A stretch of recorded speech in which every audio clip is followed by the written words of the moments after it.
Bonsoir et bienvenue sur NC News pour votre dernier JT de la semaine. Aujourd'hui, nous parlerons de la date du référendum qui continue d'attiser les tensions, des manifestations contre l'obligation vaccinale et du reste de l'actualité qui touche le Caillou. La date du référendum continue de faire débat. Invité sur le plateau de France Info hier, le ministre des Outre-mer Sébastien Lecornu a une nouvelle fois évoqué la question de la date du troisième référendum, prévu le 12 décembre prochain. Il a rappelé que seules les conditions sanitaires liées au Covid-19 pourraient entraîner un report, mais que pour le moment, le taux d'incidence était considérablement diminué ces 15 derniers jours.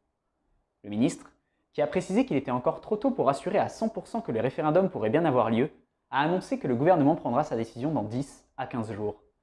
Il a appelé les familles indépendantistes à ne pas s'écarter du seul baromètre sanitaire. Mais du côté des indépendantistes, la non-participation au vote, s'il est maintenu le 12 décembre, est une volonté assumée. En effet, ni l'UNI, ni le Parti travailliste, ni le groupe UCF-LNKS et nationalistes n'ont déposé à temps les documents de propagande destinés à la campagne référendaire à la Commission du contrôle du Haut-Commissariat de la République, ce qu'ils devaient faire ce mercredi, dernier délai.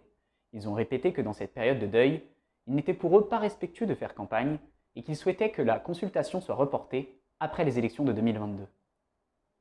Des militants opposés à l'obligation vaccinale étaient rassemblés au bord de la Save Express, vers la sortie de Païta-Nord, et également devant le gouvernement, aujourd'hui, pour signifier leur mécontentement vis-à-vis de cette loi touchant certains secteurs dès la semaine prochaine.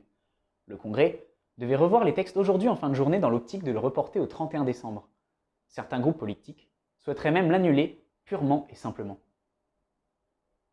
De la prison ferme, c'est la sentence qui a été retenue à l'encontre d'un habitant de Thio, âgé de 28 ans, qui avait appelé à la violence et proféré des menaces de mort à l'encontre de Sonia Baquès, Christopher Gigès et Philippe Blaise en début d'année.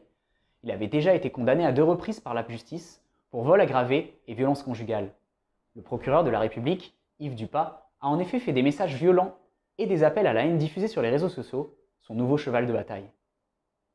Pour rappel, nous sommes en confinement strict demain à partir de 14 h et ce jusqu'à mardi 5 h du matin.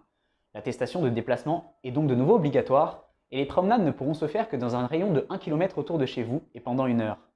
Nous vous souhaitons tout de même un bon week-end et à mardi pour un nouveau point sur l'actualité locale.